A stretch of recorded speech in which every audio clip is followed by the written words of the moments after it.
Has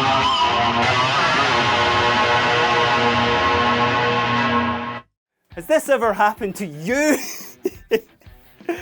As much as I tried my best to break that there, I had to use my snips. Hello everyone, Kieran from Guitar here, and as you can see, we have a Floyd Rose fitted guitar in front of us now. Before you start sweating from the fear, from the anticipation of having to change a Floyd Rose bridge, I'm here to make your life easy. I'm going to show you just exactly how to do that, because believe me, I was once in your position before. Before we get into actually changing a Floyd Rose, I'm going to briefly kind of explain what's going on with them. So the main two components, you have your bridge and you have your nut. What both of these will do is they're both locking systems on each side there. Each one of these bolts here fits an Allen key, just like that. These are going to lock your strings down in place just down at the bottom. And then up the top here as well, this is going to lock your nut. That's how, basically at the start of the video, I was able to make all those insane dive bomb noises. One of the things that a lot of people always find with a Floyd Rose that's always quite disheartening is when one string breaks, the entire system will, well, your entire sets of strings will all go out of tune and the tension of the guitar will be completely thrown out. Because much like a Stratocaster's bridge, a Floyd Rose is actually floating, which it should be parallel to your body. So the first thing that we're going to do in terms of prep, we're going to loosen all the bolts at the top here for the nut, and you will be able to just get a quick little look in to see how these are different. Now every Floyd Rose guitar as well will come with the appropriate Allen key to change strings and to make adjustments. It's quite an important part now. These, much like plectrums, will no doubt be lost every now and then. The elves that steal all your plectrums will also steal your Allen keys. So it's always quite handy to have a little multi-tool, not only because they're bigger, but they do have the right size of Allen key for Floyd Roses too. Once we have loosened all these bolts and taken them off, put them somewhere very safe, we start the usual process of just loosening your strings. What you'll find with a Floyd Rose, it is a little bit, as I said, kind of a little bit more intensive than changing a normal set of strings. Much of the process, probably about 80% of it, is exactly the same as changing a set of strings on a regular guitar. Once these strings are nice and loose, this is a little tip that I learned when I first had Floyd Rose. Once the strings are loose, you'll notice there that the bridge is actually decompressed into the body. If it is a Floyd Rose with a cavity underneath, some of them are just completely flat to the actual body with no space underneath. But what I do is once the strings are loose, I kind of push the bar forward there to make a little space underneath, slide a cloth under there and just let the bridge fall back onto it. This will just stop the bridge from digging into your body, potentially causing some damage. Most Floyd Roses will have like a little bit of kind of foam or rubber underneath just to stop this happening, but obviously if you do let that just crash into the body, it's going to wear away a bit quicker. So I got taught that from a tech. I've always done it. So once I've protected the body, take my snips, start cutting the strings off, much the same again as you would do with a regular restring. So once the strings are off the headstock there, we're going to turn our attention to the bridge. When removing the strings from the bridge here, you can see on the back of the guitar that there's no through for it, not like a Strat or anything else with like just a regular kind of floating trim. What you have to do with the Floyd Rose, and now again this is just my technique for moving them up, is I pull it forward here, I take the kind of right angle side of the key, slot it into just that bolt there. You only really need to twist it, you know, a half, maybe a one full, because what that'll then do is there are these small blocks that are getting pushed in from the string, from the Allen bolts, just there, and you can see it just comes right out, just like that. We'll do that for the rest of the strings.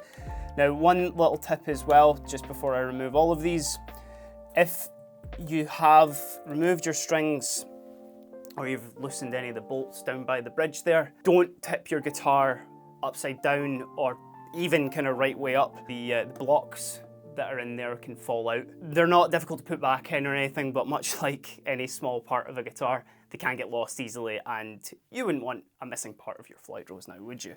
Now that all the strings are off the guitar, this is, much like any restring, an absolutely perfect opportunity for you to clean and oil the fretboard, even polish the frets if you need to. Get all the kind of grimy bits underneath your strings there and in between all the pickups and all that nastiness. This is an absolute perfect opportunity for this.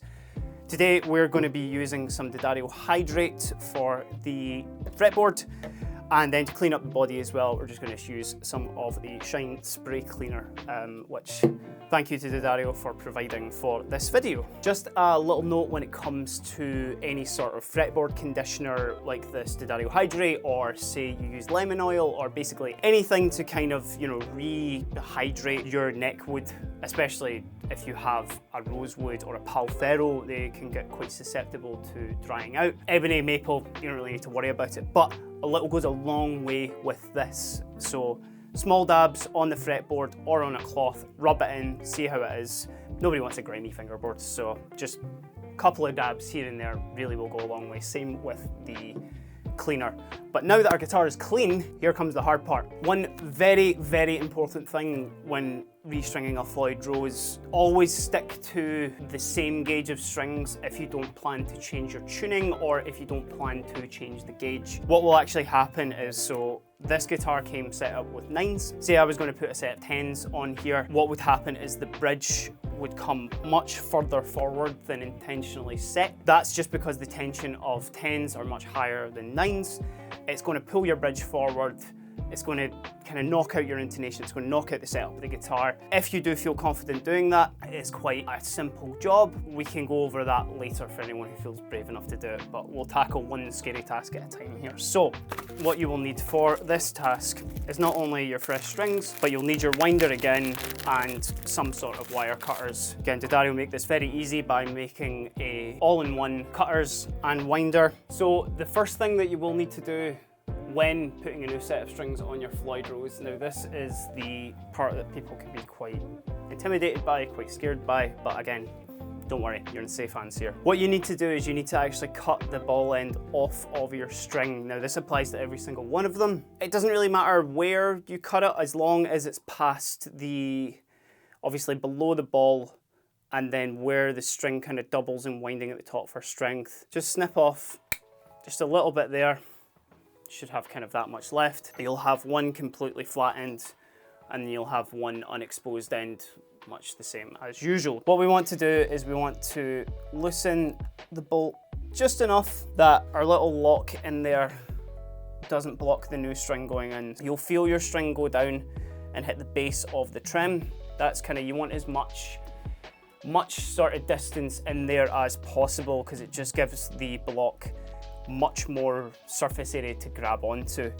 Now once that's in, you want to get access to your bolt again, tighten that up, but again, very important not to do it too tight because you will shred the bolt, you won't be able to change your strings, and you'll be really sad. This is the part that everybody knows now. If you don't know this, we actually did a video on how to change your strings on an electric guitar.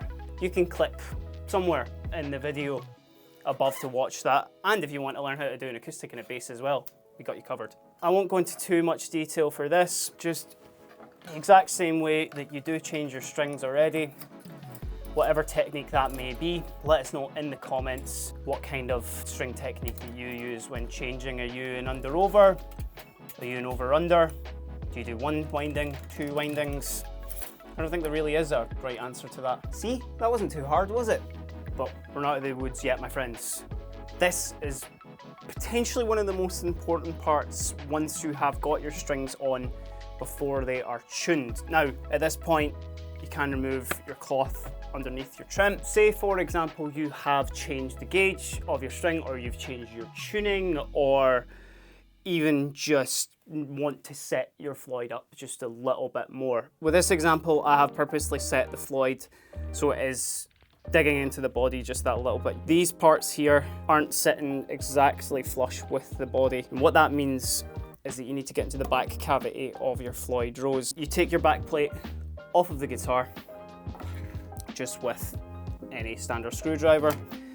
You'll want to take your trim arm off for this as well, just because you are going to be laying your guitar flat down back on your workbench. What you then want to do is these two springs that are positioned just within the cavity, that is what's going to be controlling the tension of your actual Floyd Rose block here. So let's take our screwdriver again. Ours was pulled too far into the body, which means that the springs are pulling just a little bit too much. So what we want to do is we want to go counterclockwise on both of these springs here. A couple of turns at a time. What you'll then want to do is take your guitar back, tune it back up to however you want it to. And it's very much an exercise in patience, much like an entire Floyd Rose restring really. You will need to do this a couple of times, but trust me, it will be completely worth it when you have a fully set up and in tune Floyd Rose. Now that we have adjusted the springs in the back, as you can see, the Floyd Rose is nice and flush with the body. Our strings are staying in tune. But again, another very important part, much like changing any strings, is to give them a slight pull before you start kind of putting everything back together. Now that our strings are all stretched and settled for the moment, just another little tip when it comes to the fine tuners that are on the bridge themselves. Now, what these are little rotating kind of little screws that will adjust your Floyd's bridge, like the little nuts basically at the bottom, which means you can do small micro adjustments to your tuning without actually having to unlock there. A little tip that I would recommend for this is when you've got the nut bolts off, move your fine tuners into the middle of kind of how far they can rotate. What this will do is this just means that when your guitar is back locked, you're going crazy on it, you've got much more room kind of either side, flat or sharp, to tune your guitar. Again, it'll make your life so much easier. The good thing about a Floyd Rose is that because it does lock the strings, your tuning is a lot more stable, but guitars being, you know, made of wood and wire and metal, they are quite susceptible to fluctuations in their tuning because of the temperature or situations, or just you going absolutely crazy on it. So that's a little tip just for when you are doing this. We're almost there. Thanks so much for sticking through this. I do believe that after this you'll be an absolute Floyd Rose master, so you'll never have to be scared of this system ever again.